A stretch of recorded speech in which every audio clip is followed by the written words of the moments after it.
주님께서 여러분과 함께 또한 사제의 영과 함께 루카가 전한 거룩한 복음입니다. 주님 영광 받으소서. 그때의 세리들과 죄인들이 모두 예수님의 말씀을 들으려고 가까이 모여들고 있었다. 그러자 바리사이들과 율법학자들이 저 사람은 죄인들을 받아들이고 또 그들과 음식을 함께 먹는군 하고 투덜거렸다. 예수님께서 그들에게 이 비유를 말씀하셨다. 어떤 사람에게 아들이 둘 있었다. 그런데 작은 아들이 아버지, 재산 가운데에서 저에게 돌아올 몫을 주십시오 하고 아버지에게 말하였다. 그래서 아버지는 아들들에게 가산을 나누어 주었다. 며칠 뒤에 작은 아들은 자기 것을 모두 챙겨서 먼 고장으로 떠났다. 그러고는 그곳에서 방종한 생활을 하며 자기 재산을 허비하였다. 모든 것을 탕진하였을 즈음 그 고장에 심한 기근이 들어 그가 곤궁에 허덕이기 시작하였다. 그래서 그 고장 주민을 찾아가서 매달렸다. 그 주민은 그를 자기 소유의 들로 보내어 돼지를 치게 하였다. 그는 돼지들이 먹는 열매 꼬투리로라도 배를 채우기를 간절히 바랐지만 아무도 주지 않았다. 그제야 제정신이 든 그는 이렇게 말하였다. 내 아버지의 그 많은 품팔이꾼들은 먹을 것이 남아도는데 나는 여기에서 굶어 죽는구나. 일어나 아버지께 가서 이렇게 말씀드려야지. 아버지, 제가 하늘과 아버지께 죄를 지었습니다. 저는 아버지의 아들이라고 불릴 자격이 없습니다. 저를 아버지의 품팔이꾼 가운데 하나로 삼아 주십시오. 그리하여 그는 일어나 아버지에게로 갔다. 그가 아직도 멀리 떨어져 있을 때에 아버지가 그를 보고 가엾은 마음이 들었다.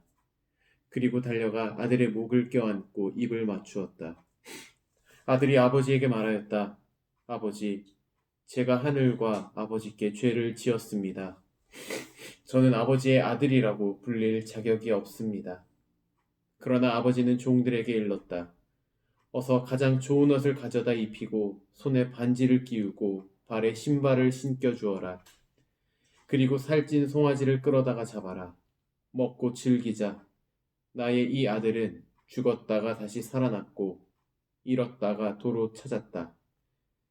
그리하여 그들은 즐거운 잔치를 벌이기 시작하였다. 그때의 큰아들은 들에 나가 있었다. 그가 집에 가까이 이르러 노래하며 춤추는 소리를 들었다. 그래서 하인 하나를 불러 무슨 일이냐고 묻자 하인이 그에게 말하였다. 아우님이 오셨습니다.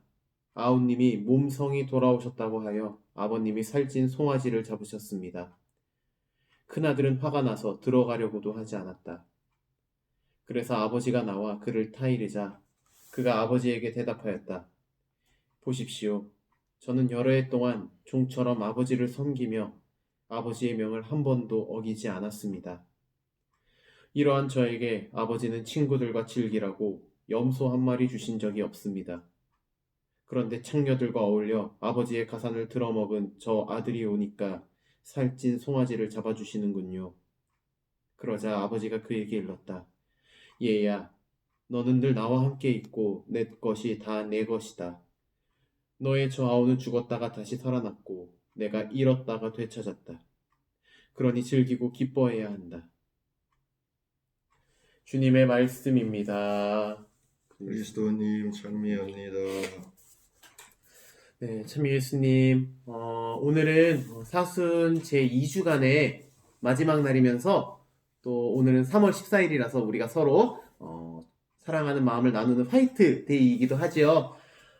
특별히 오늘은 저에게 있어서는 제가 이렇게 영상을 통해서 여러분과 복음에 대한 이야기를 나누는 마지막 날이면서 동시에 제가 사제로 서품 받은 지 딱 100일이 되는 날이에요, 오늘이. 이런 특별한 날, 오늘 복음에서 예수님께서는 제가 살아오면서 겪었던 아주 의미 있는 체험 하나를 돌아볼 수 있는 말씀을 우리에게 전해주셨습니다. 오늘 복음은 우리에게 잘 알려져 있는 되찾은 아들의 비유에 대한 말씀이 우리에게 선포되었습니다. 아버지를 떠나서 방탕한 삶을 살던 둘째 아들이 돌아오자 그를 반겨주시는 아버지의 모습을 예수님께서 우리에게 전해주고 계시죠.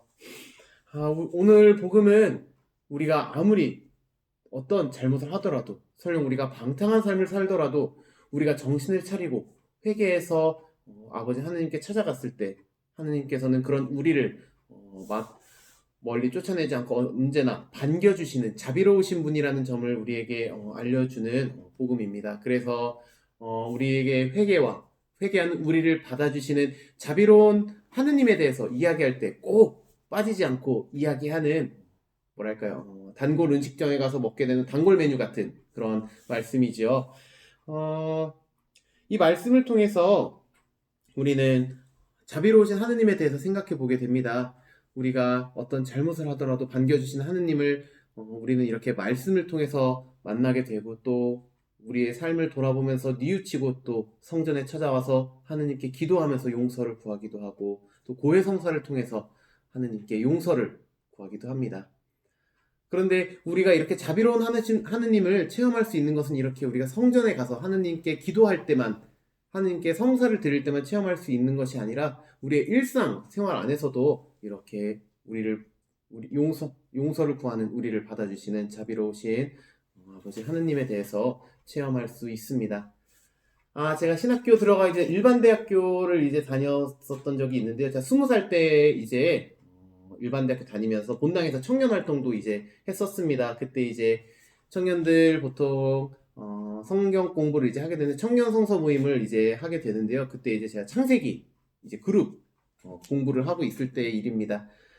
이제 막 20살이 됐고 뭐든 하고 해보고 싶고 뭐든 그냥 제 기분 가는 대로 하고 싶었던 저는, 그때 당시에 저는 뭐랄까요, 고삐 풀린 망아지 같다고 했을까요? 예, 약간 속된 말로 막 나가는 청년이었습니다. 그래서 당시에 이제 그룹 봉사를 해주고 있던 봉사자 자매, 뭐 그때 당시에는 누나겠지요. 그 봉사자 자매에게 그냥 제 기분 가는 대로 그냥 하고 싶은 말을 막 하고, 모임에 나가기 싫으면 나가지 않는 그런 아주 뭐랄까, 망나니는 아니고 좀 약간 불량 청년이었습니다.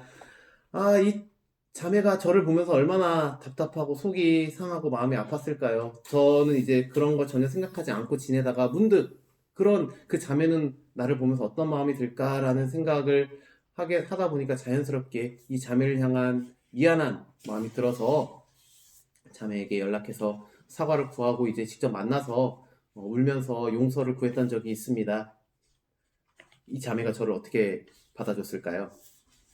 제가 만나서 이제 울면서 미안하다고 용서를 구했을 때 저와 함께 눈물을 흘리며 울어주면서 제 용서를 받아주었고, 또 다시 제가 성당에서 열심히 청년 생활 할 수 있도록 도와주었습니다. 그리고 그 자매는 실제로 지금까지도 제가 이제 신학생 때 그리고 사제가 되어서도 사제로서 열심히 살아갈 수 있도록 뒤에서 기도해주는 저의 든든한 후견인처럼 지금도 저와 제 주변 사람으로서 함께 지내고 있는데요.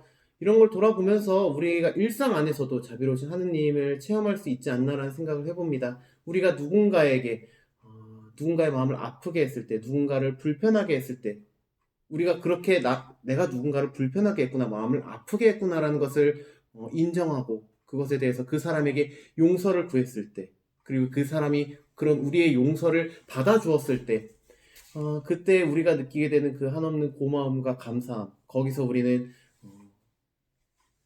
회개를 청하는 우리를 받아주신 자비로우신 아버지 하느님을 체험할 수 있지 않나라는 생각을 해보게 됩니다. 그렇게 우리가 누군가에게 다가가서 용서를 청하고 그 용서가 받아들여졌을 때 자비로우신 하느님을 체험할 수 있는 은총을 우리 역시 누리게 된다는 점을 오늘 복음을 통해서 바라보게 됩니다. 그렇게 이 영상을 보시는 분들도 혹시나 마음속에 누군가에게 내가 마음에 좀 불편하게 했던 사람이 있다면 다가가서 용서를 구하고 그 안에서 자비로우신 하느님을 체험할 수 있는 이 사순 시기가 되었으면 좋겠습니다. 그 가운데서 또 하느님의 자비하심을 느끼면서 기쁘고 건강하게 부활을 맞이할 수 있는 여러분들 되셨으면 좋겠습니다. 그렇게 오늘 하루도 기쁘고 즐겁고 건강한 오늘 하루 되시기 바랍니다. 네, 감사합니다.